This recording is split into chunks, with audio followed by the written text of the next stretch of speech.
ये 8 लक्षण प्रकट होने लगते हैं जिसके ऊपर प्रभु की कृपा होती है। पहला, घोर अपराध करने वाले के प्रति भी दया की भावना, शांति पहला लक्षण है। भाव में भी पहले शांत भाव है। हमारे ऊपर श्री हरिजू की कृपा है, इसकी पहचान ये 8 लक्षण। पहला, शांति, अर्थात घोर अपराधी के प्रति भी गुस्सा ना आना, क्षमा करना, यह हरि की कृपा का लक्षण है।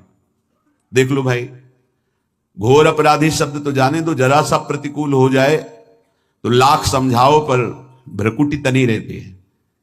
ईर्ष्या, द्वेष, मात्सर्य, द्रोह, ये उपासक के हृदय की विषय नहीं, ये तो गंदे विषयी पुरुषों के हृदय के लक्षण हैं। जहां ईर्ष्या है, मात्सर्य है, द्वेष है, द्रोह है, ये कुमति के लक्षण है, ये सुमति के लक्षण नहीं, ये हरि कृपा पात्र के लक्षण नहीं। आपसे जो अपराध कर रहा है, द्रोह कर रहा है, आपका क्षमा बल ये हरि प्रसाद से होता है। शांति, क्षमा बल, शांति, सह गया, क्या करूं, सहना ही पड़ेगा क्योंकि भगवत मार्ग में वो ऐसा नहीं होता। शांति,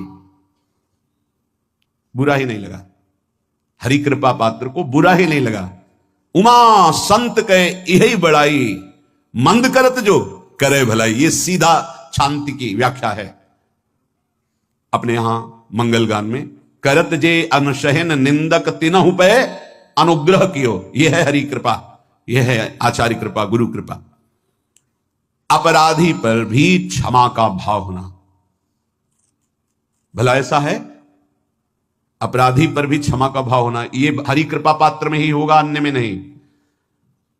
तो अगर अपने हृदय में ऐसा लगे कि ऐसा नहीं है तो हरिजू से प्रार्थना करनी चाहिए कि कृपा करो, मेरे में सामर्थ्य आवे।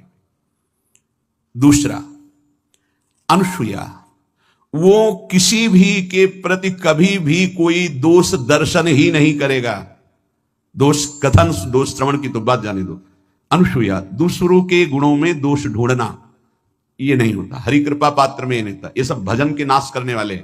जैसे पहला अपराधी पर क्रोध कर देना, तो माया ने भेजा इसीलिए था कि तुम्हारे साथ व्यवहार ऐसा करे कि तुम क्रोध करो, क्रोध करोगे तुम्हारी ऊर्जा शक्ति नष्ट हो जाएगी, अध्यात्म में जो चलने की थी। और कहीं तुमने संकल्प कर लिया तो भजन शक्ति नष्ट हो जाएगी। तो अगर भजन बल है तो गया, जरूर उसको दंड मिलेगा, पक्का मिलेगा, 100% मिलेगा, लेकिन आप खाली हो गए। ना भजन करने की वृत्ति रहेगी और ना भजन रहेगा, दोनों बात। अनुसूया, किसी के सद्गुणों में दोष देखना, गुणों में दोष ढूंढना, यह हरि कृपा पात्र में नहीं होता। ये बहुत मंगलमयी बातें हैं जिससे हमारा भजन मार्ग पुष्ट होता है।